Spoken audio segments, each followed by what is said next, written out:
Hello, and welcome to the Self Project Podcast. I'm your host, Christy Martin, and I am here to share with you my own journey to self-empowerment and all of the things that I have learned along the way.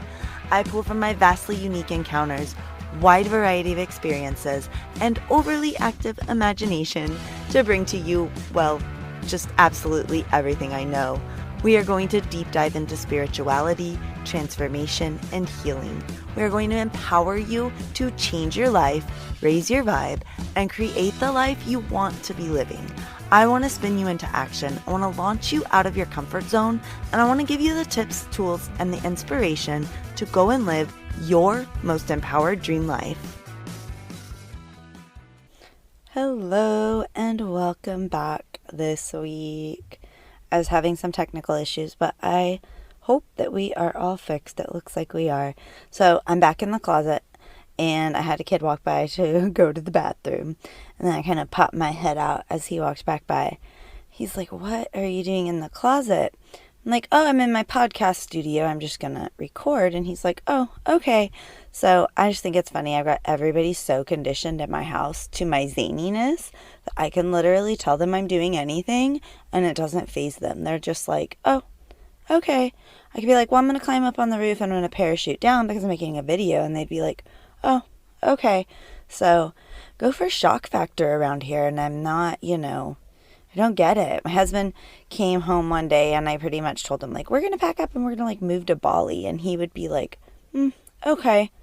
Like, where's the shock factor? It gets kind of boring when I can't shock them. So if you've got some really good shock factor ideas for my family who is completely unfazed by my crazy antics by now, then send them my way because I love to catch them off guard.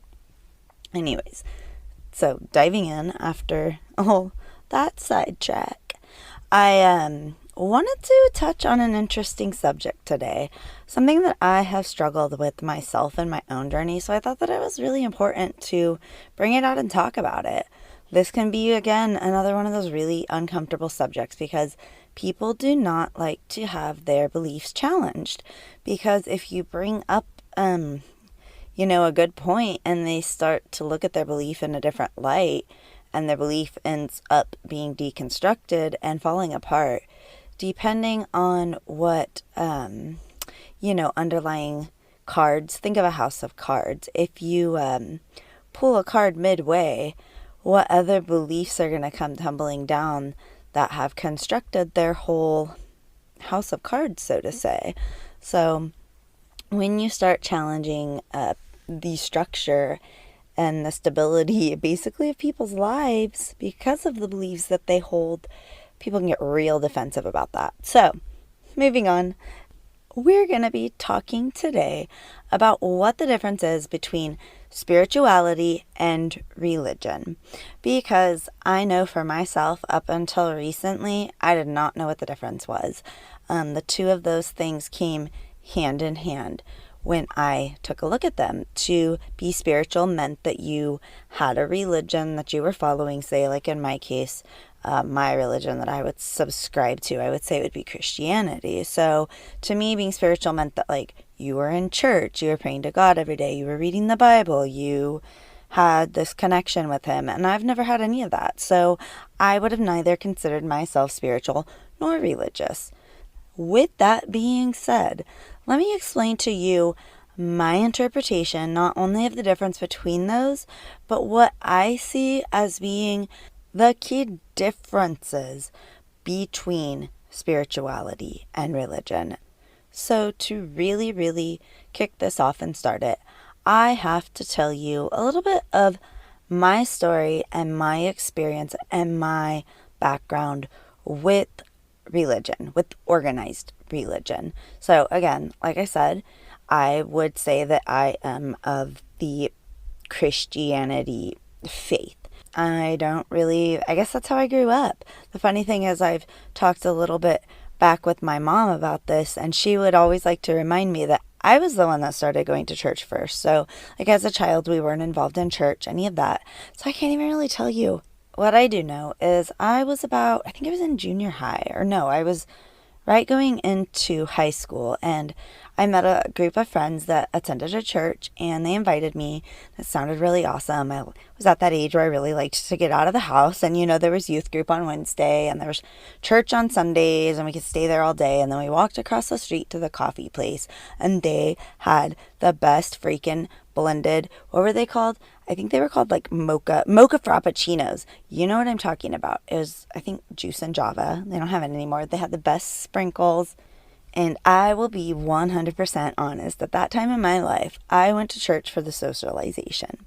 It was a nice group of kids. I really liked being surrounded, of course, by people who were kind, so that fit right in. We got to go on vacations. We went to Mexico, and I liked learning about God. I liked the idea of there being somebody out there who loved me no matter what, and who was always there for me, and who I could pray, and they would be there. I could ask for help. They would be there. But I eventually fell out of church. And like I said, my mom likes to remind me, I got into it first, and then they started going because I did. And then they stayed in it. So my views of religion that I'm going to share with you, I'm not really sure where they developed from. All in my head with my imagination on how I thought my parents would react if I've got some things tying me to a past life where I maybe underwent some extreme religious persecution, or I shared some ideas that were not favored. I really think that I practiced witchcraft in a past life because I have this really extreme fear and aversion to just the word witchcraft.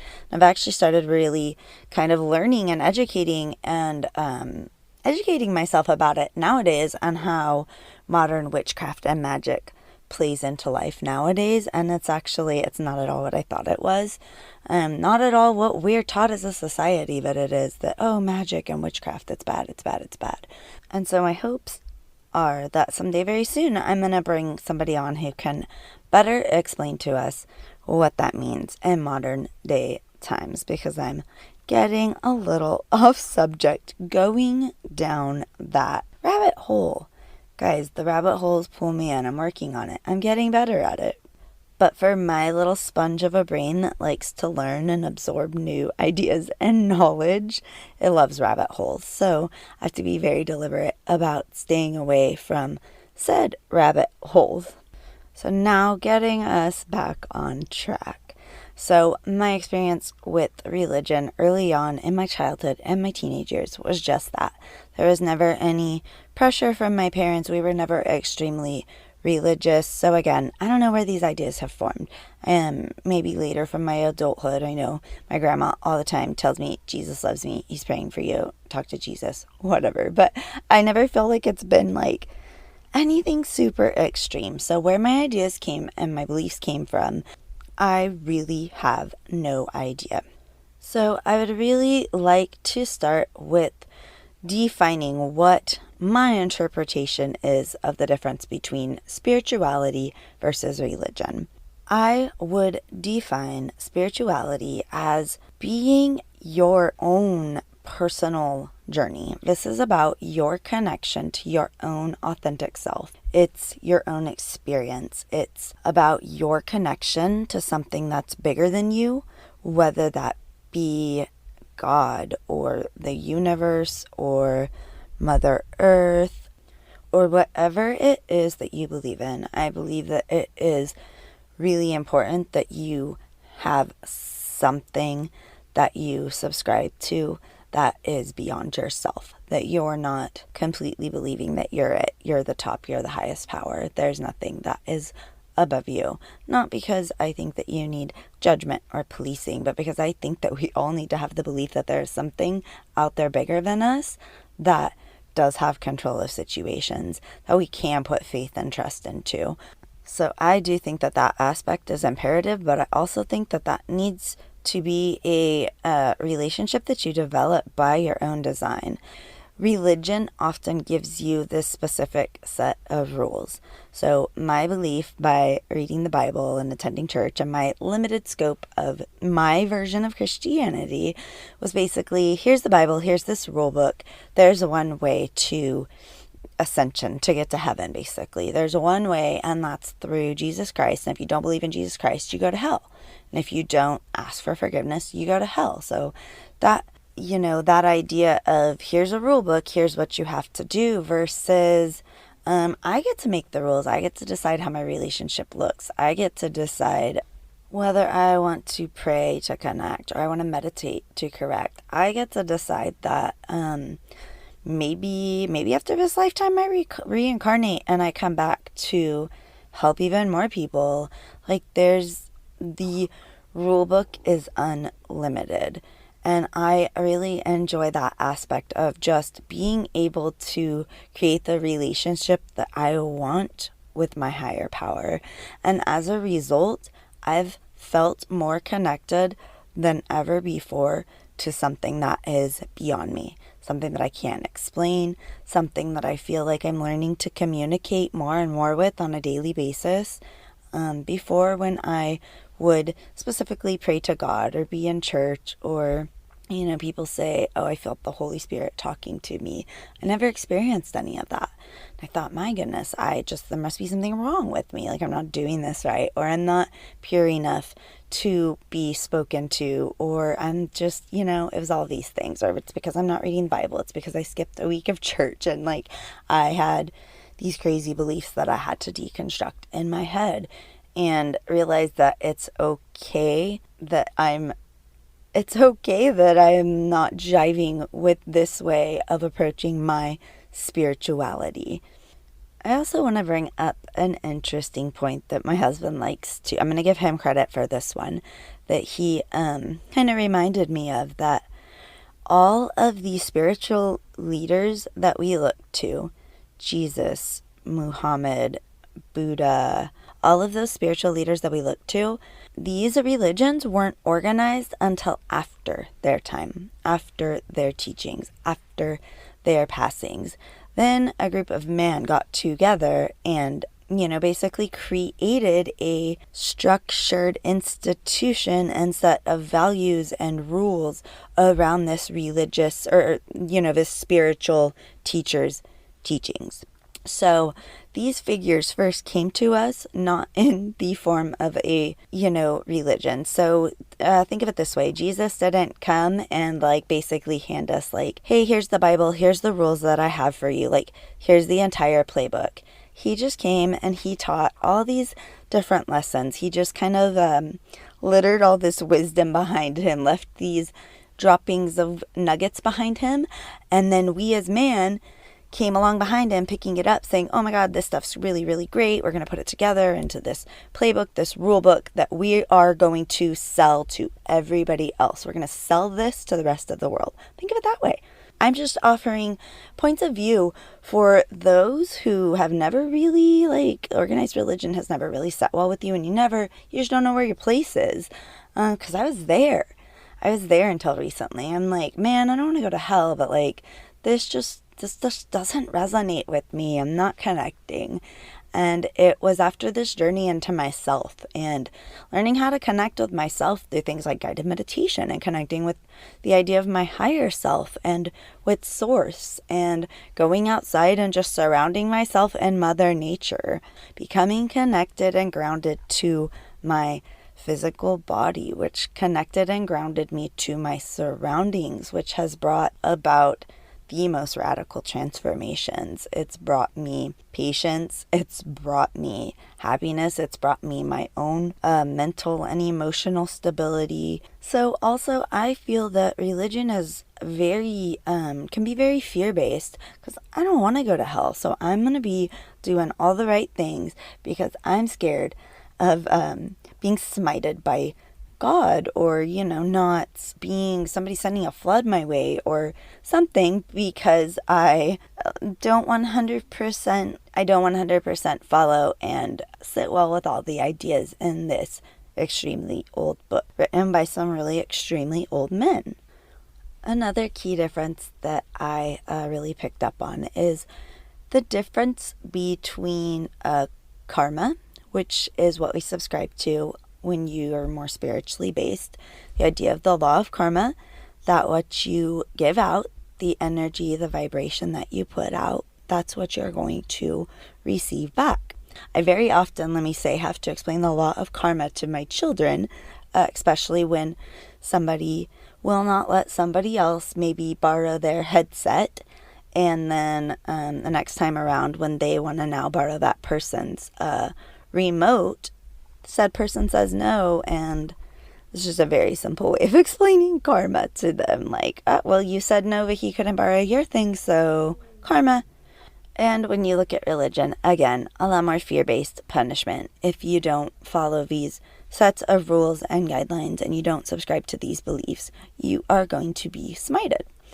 So to very quickly just sum it up, spirituality is an inward journey. It's about rediscovering yourself, your beliefs, your desires, and your connection with the planet and the universe and everything around you.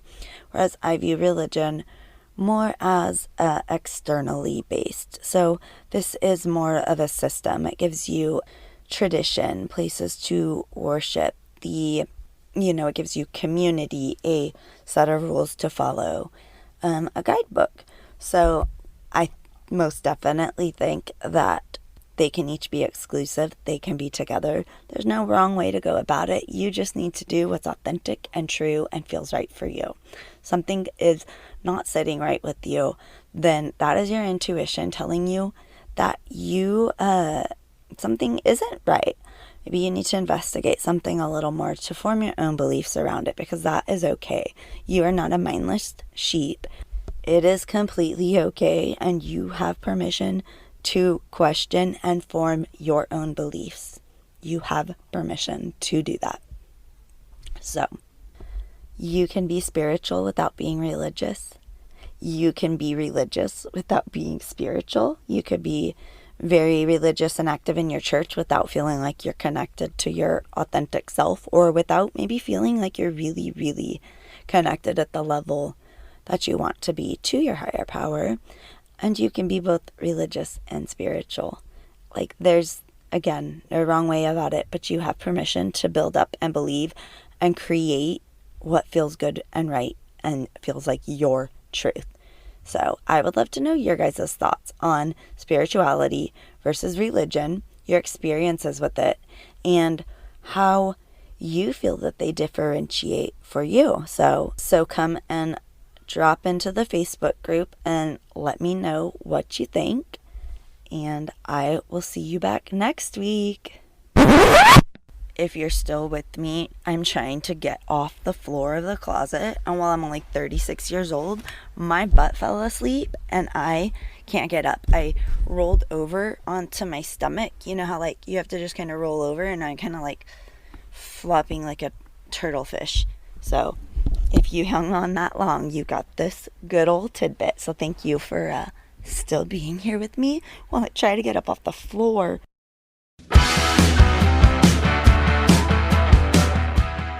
And I am so excited about the launch of my group coaching program, which is going to be coming so very soon. We've had a little bit of a name change with it as it's kind of taken shape into what I really want this to be. So you will definitely not want to miss being a part of the 12-week self-transformation project. This course is entirely designed to help you gain deep self-awareness, help you learn how to heal some of the inside wounds and how to love yourself and how to change some of the more negative beliefs that you have for yourself. We're going to learn all about the ability to set boundaries and say no and to be firm but kind. And we're going to enjoy a more peaceful and joyous mindset. We are going to learn all about the importance of taking care of ourselves. We're going to learn how to have unshakable confidence and how to find our purpose in life.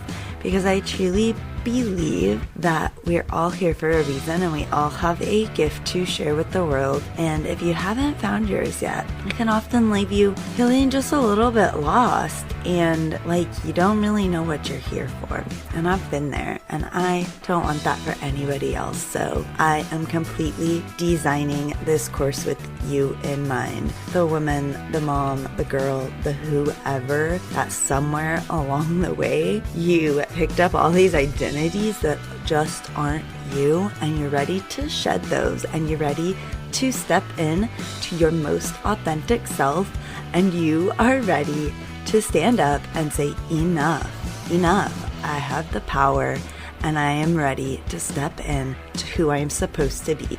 So you guys are going to love this, the Self-Transformation Project. Go to the link in the show notes and you've got to get on the wait list so you will be one of the first ones notified when this program is going to be released. I love you all so much.